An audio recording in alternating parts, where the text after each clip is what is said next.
অত্র অঞ্চলের Lions school and কলেজের স্কুল শাখার সকল শিক্ষক শিক্ষিকা এখানে উপস্থিত হয়েছি।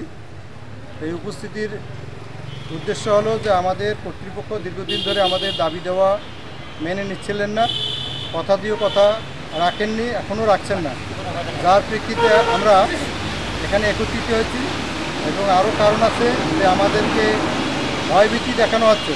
এমনকি এই সম্প্রতি কয়েকদিন আগে আমাদের দুইজন শিক্ষককে ওনারা ফোনালাপের মাধ্যমে নির্দেশ দিয়েছেন যে আপনারা স্কুলে আসবেন না, আসতে পারবেন না। এরপরেও ওনারা রাত্রে মিটিং করে বহিরাগত লোকজন নিয়ে এসেছেন এবং পরের দিন পিয়নদেরকে, আমাদের প্রতিষ্ঠানের পিয়নদেরকে নির্দেশ দিয়েছেন যে তারা এখানে ঢুকতে চেষ্টা করলে তাদেরকে লাঠি পেটা করে হলেও প্রতিহত করবেন আপনারা, না হলে আপনাদের কারো চাকরি থাকবে না, আপনারা চাকরি করতে পারবেন না, আমরা আপনাদের কর্তৃপক্ষ যা বলছি তাই করবেন। এবং পিয়নরা সেই চেষ্টাই করেছে পরের দিন। তারপরও এক পর্যায়ে যখন আমাদের ক্লাস শুরুর সময় ছিল বেলা 2টায়, একটা বিশেষ কারণে কলেজ শাখার নবীনবরণ হওয়ার কারণে, অনুষ্ঠান থাকার কারণে বেলা 2টায় আমাদের ক্লাস চালু হবে এই মর্মে আমরা এসেছি। কিন্তু যখন দেখা গেল যে আমাদের ঢুকতে দিচ্ছিল না দুইজনকে, তখন আমাদের স্কুল শাখার সকল শিক্ষক শিক্ষিকা একত্রিত হয়ে আমাদের সঙ্গে একাত্মতা ঘোষণা করেছেন এবং ওনারা বলেছেন যে আপনাদের দুইজনকে যতক্ষণ ঢুকতে দেওয়া হবে না আমরা কেউই এখানে প্রবেশ করব না। এই মর্মে তারা আমাদের সঙ্গে একাত্মতা ঘোষণা করেন, যে একাত্মতার অংশ হিসেবে এখানে আপনারা দেখতে পাচ্ছেন যে আমরা একাত্ম হয়েছি। তো এই ভয়ভীতি দেখাচ্ছে, এখনও দেখাচ্ছে। এবং এখানে লায়ন্স ক্লাব অফ সৈয়দপুর দ্বারা পরিচালিত এই প্রতিষ্ঠানের একটা লিও ক্লাব সংগঠন আছে ছোটদের, এবং তারা তাদেরকেও ট্রেন আপ করতেছে, এখন বিভিন্নভাবে মোটিভেট করতেছে এবং আমাদের প্রতিষ্ঠানের ভিতরে ঢুকিয়ে করতেছে সেগুলো। এবং বলা হয়েছে যে 150 আমাদের লিও সদস্য আছে, তাদেরকে আমরা কাজে লাগাবো, অর্থাৎ পেশি শক্তি প্রদর্শন করার তারা অপচেষ্টা চালিয়ে যাচ্ছেন। এমত অবস্থায় আমরা আমাদের চাকরির নিরাপত্তাহীনতায় ভুগছি, আমাদের জীবন এবং আমাদের যে সামাজিক মর্যাদা সেসবের নিরাপত্তায় ভুগছি। আমাদের মর্যাদাহানি হচ্ছে বিধায় আমরা অত্র অঞ্চলের এই স্বনামধন্য একটি প্রতিষ্ঠান, আপনারা অবগত আছেন, জানেন সবাই। তদুপরি আমাদেরকে আজকে এই পথে আনতে বাধ্য করেছেন তারা, অর্থাৎ বর্তমান স্কুল কর্তৃপক্ষ, এবং আমাদের কোনো দাবি দেওয়া তারা মানতে রাজি নন। যে প্রেক্ষিতে আমাদের এই আজকে ইউনো মহোদয় স্যারকে এই বিষয়টা জানানোর জন্য আমরা অভিযোগপত্র তথা আমাদের দাবি দেওয়ার সমূহ দেওয়ার জন্য তার কাছে দাখিল করার জন্য এখানে সমবেত হয়েছি। প্রশাসনের সহযোগিতা চাচ্ছি আর কি, সহযোগিতার জন্য এখানে এসেছি। আমি এখানে একটু আপনারা বললে আমি বলতে পারবো বিষয়গুলো, আপনারা শুনবেন কাইন্ডলি। লায়ন্স স্কুল অ্যান্ড কলেজের সকল শিক্ষকের পক্ষ থেকে প্রতিষ্ঠানের সভাপতি জনাব মোহাম্মদ শফিউর রহমান সরকারের কাছে প্রতিষ্ঠানের বেশ কিছু অনিয়ম ও দাবির প্রেক্ষিতে 16টি দাবি পেশ করি। কিন্তু সভাপতি জনাব শফিউর রহমান সরকার শিক্ষকদের দাবি ও অনিয়মসমূহ আমলে না নিয়ে স্বৈরাচারী মনোভাব পোষণ করে উল্টো শিক্ষকদের বিরুদ্ধে শোকজ লেটার তৈরি করেন। তখন সকল শিক্ষক শোকজের প্রতিবাদ করেন। পরবর্তীতে বাইরে থেকে লোক নিয়ে এসে প্রতিষ্ঠানের শিক্ষককে লাঞ্ছিত করতে উদ্যত হন। এমতাবস্থায় সকল শিক্ষকের মনে ক্ষোভ তৈরি হয়। পরদিন নেতৃত্বদানকারী দুইজন সিনিয়র শিক্ষক, যথা আমি নিজে কাজী আসাদুজ্জামান এবং মুজিবুর রহমান চৌধুরী মুকুল, এই দুইজনকে অযৌক্তিকভাবে ফোন করে প্রতিষ্ঠানে আসতে নিষেধ করেন, যা খুবই দুঃখজনক এবং হতাশাব্যঞ্জক। সভাপতি মহোদয় শিক্ষকদের কোনো দাবি আমলে না নিয়ে স্বৈরাচারী মনোভাব নিয়ে শিক্ষকদের দমন করার জন্য জোর চেষ্টা চালিয়ে যাচ্ছেন। সভাপতি মহোদয় পিয়নদেরকে উক্ত দুইজন শিক্ষককে লাঠিপেটা করিয়ে হলেও প্রতিহত করার নির্দেশ দেন। ইতিপূর্বে উক্ত সভাপতি ও তার দলবল বর্তমান ভারপ্রাপ্ত অধ্যক্ষকে অপহরণ করে জোরপূর্বক স্বাক্ষর গ্রহণ করে নতুন কমিটি গঠন করে ক্ষমতায় আসীন হন। সভাপতি মহোদয়ের বর্তমান কিছু দৃশ্যমান কর্মকাণ্ড নিম্নে তুলে ধরছি।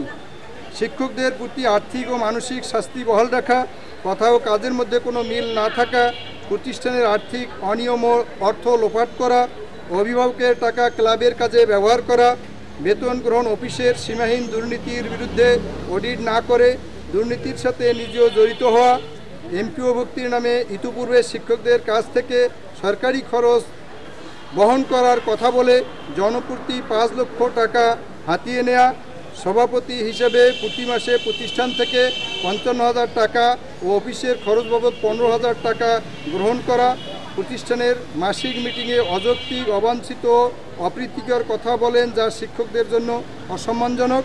প্রতিষ্ঠানের গাড়ি যত্রতত্র ব্যবহার করেন, শিক্ষক ও কর্মচারী নিয়োগ বাণিজ্য করেন, যখন তখন চাকরিচ্যুত করার হুমকি দেন। অতএব আমরা এসবের প্রতিকারার্থে এখানে সমবেত হয়েছি।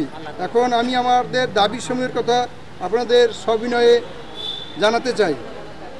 দাবিসমূহ: 1. পূর্ণ অধ্যক্ষ নিয়োগ 1 মাসের মধ্যে দিতে হবে। 2. পুরাতন প্রভিডেন্ট ফান্ড তুলে নিয়ে নতুন প্রভিডেন্ট ফান্ড চালু করতে হবে। 3. সরকারি বিধি মোতাবেক বার্ষিক ইনক্রিমেন্ট চালু করতে হবে। 4. অবসরকালীন সময় সরকারি বিধি মোতাবেক প্রদত্ত বেতনের সমপরিমাণ অর্থ প্রদান করতে হবে। 5.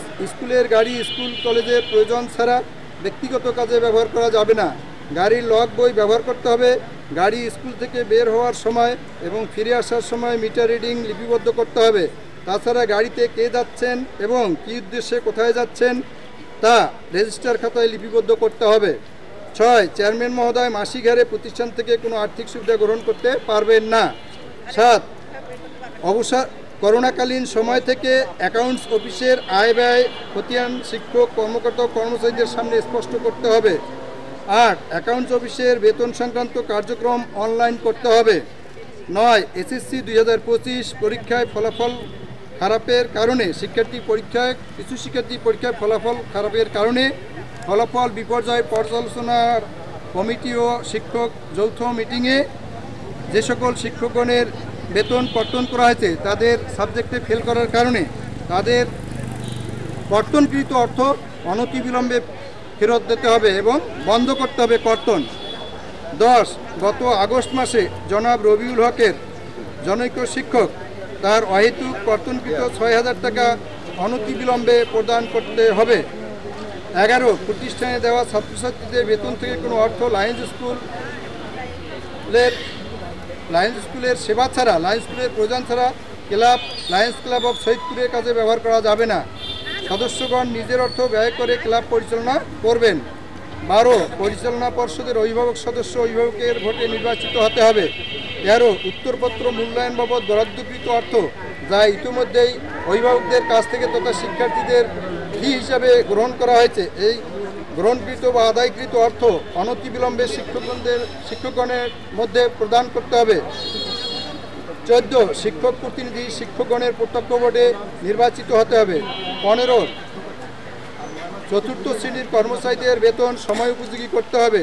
16. সদ্য যে সমস্ত শিক্ষক শিক্ষিকা অবসরে গেছেন তাদের 75 মাসের বেতন সমপরিমাণ টাকা প্রদান করতে হবে এবং সেই সঙ্গে বর্তমান যে সভাপতি, ভারপ্রাপ্ত সভাপতি, যিনি ওই অনিয়মের সঙ্গে সকল অনিয়মের সঙ্গে জড়িত এবং আমাদের এই ভোগান্তির সঙ্গে, আমাদের এই দুর্গতির সঙ্গে, আমাদের এই হুমকি ধামকির সঙ্গে যিনি সম্পৃক্ত এবং আমাদেরকে হুমকি ধামকি দিয়ে যাচ্ছেন তার আমরা অনতিবিলম্বে পদত্যাগ দাবি করছি। প্রিয় সাংবাদিকবৃন্দ, আপনাদের মাধ্যমে আমরা দেশবাসীর কাছে আহ্বান জানাচ্ছি, আপনারা আমাদের এই যে প্রতিষ্ঠানে আমরা দীর্ঘদিন ধরে চাকরি করি, সেই ক্ষেত্রে যদি আমরা কোনো কিছু দাবি করতে যাই তারা কিন্তু ভয় ভীতি নানা ধরনের হুমকি দামকি দিয়ে আমাদেরকে কোণঠাসা করে রাখতে চায়। সেই জন্য ওখানকার অনিয়মগুলো তুলে ধরার জন্য আপনাদের মাধ্যমে প্রশাসনের কাছে আমরা আবেদন করতেছি, দেশবাসীর কাছে আবেদন করতেছি, আপনারা আমাদের এই শিক্ষকদের পাশে দাঁড়ান। কিছুদিন আগে কিছু ম্যাডাম অবসরে গেছেন, তাদেরকে মাত্র 4 লক্ষ টাকা দিয়ে 40 বছর 35 বছর চাকরি করার পর তারা মাত্র 4 লক্ষ টাকা নিয়ে বের হয়ে গেছে। কথা বললে নানা ধরনের অজুহাত দেখায়, এটা নাই সেটা নাই। তো যদি না থাকে তাহলে ওই অ্যাকাউন্টস কেন আমাদের কাছে পরিষ্কার করে না, কোথায় তাতে টাকাগুলো আছে বা আদৌ আছে কিনা? যদি না থাকে আমরা আপনাদের মাধ্যমে আমরা দেশবাসীকে আশ্বস্ত করতে চাচ্ছি, সৈয়দপুরবাসীকে আশ্বস্ত করতে চাচ্ছি যে আমরা 1 টাকাও বেশি নেব না। কিন্তু যদি সেখানে থাকে, কিন্তু নানা অজুহাতে হুমকি ধামকি দিয়ে এগুলো বন্ধ করা আপনাদের মাধ্যমে আহ্বান করছি যেন তারা অবিলম্বে সেটা বন্ধ করে। এবং কিছুদিন আগে ফরহান নামে ওইখানকার কি বলে এটা এক্স কমিশনার, তাকে বহিরাগত 50-60 জন 300-400 জন লোক নিয়ে আসি নাকি আমাদেরকে মারামারি করবে। আমরা দাবি করি, শুধু আমাদের দাবি আমাদের কর্তৃপক্ষের কাছে করতেই পারি, এটা আমাদের ন্যায্য অধিকার, রাষ্ট্র আমাদেরকে এই অধিকার দিয়েছে। স্বাধীন সার্বভৌম রাষ্ট্রের নাগরিক হিসাবে আমরা এটা দাবি করতেই পারি। সেখানে যদি কোনো অনিয়ম থাকে আমাদের দাবির সেখানে বিচার হতে পারে, আমাদের দাবির পক্ষে যুক্তি দেখাতে পারে। কিন্তু যখনই আমরা কোনো কথা বলতে যাই তখনই আমাদেরকে বসায় দেয়, চাকরি খাবে, এবং গত রাতেও এই ধরনের হুমকি দামকি দিয়ে গেছে। তো আপনাদের মাধ্যমে আমরা এর প্রতিকার চাচ্ছি, প্রশাসনের কাছে আহ্বান জানাচ্ছি, প্রশাসন আপনারা আসুন, আপনারা স্কুলের দায়িত্ব নিয়ে নেন। আমরা ওনাদের অধীনে কোনো কাজ করতে চাচ্ছি না এবং নিরাপত্তা বোধ করছি না। এই বলে আমি আমার বক্তব্য শেষ করছি।